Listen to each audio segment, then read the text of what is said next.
ನನ್ನ ಹೆಸರು ಕೌಶಿಕ. ನಾನು 2ನೇ ತರಗತಿಯಲ್ಲಿ ಓದ್ತಾ ಇದ್ದೀನಿ. ಪದ್ಯ ಬಣ್ಣದ ಹಕ್ಕಿ. ಬಾರೆಲೆ ಹಕ್ಕಿ ಬಣ್ಣದ ಹಕ್ಕಿ, ಬಾರೆಲೆ ಹಕ್ಕಿ ಹಾರುವ ಹಕ್ಕಿ, ಗೆಳೆಯರು ಆಡಲು ಯಾರೂ ಇಲ್ಲ, ಕಳೆಯುವುದಂತೂ ವೇಳೆಯನೆಲ್ಲ.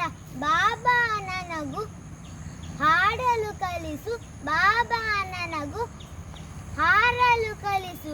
ಅವ್ವನು ನೀರಿಗೆ ಹೋಗಿಹಳು, ಅಪ್ಪನು ಪೇಟೆಗೆ ಹೋಗಿಹನು.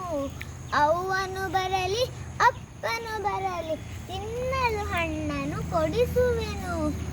ನನಗೂ 2 ರೆಕ್ಕೆಯ ಹಚ್ಚು, ಹಿಂಗಡೆ ಬಣ್ಣದ ಪುಚ್ಚವ ಚುಚ್ಚು. ನೆತ್ತಿಯ ಮೇಲೆ ಜುಟ್ಟನ್ನು ಹಚ್ಚು, ಮೆಲ್ಲನೆ ಮೇಲೆ ಹಾರಲು ಹಚ್ಚು. ನಾನು ನೀನು ಇಬ್ಬರು ಕೂಡಿ ಮುಗಿಲಿನ ಕಡೆಗೆ ಹಾರುವ ಬಾ.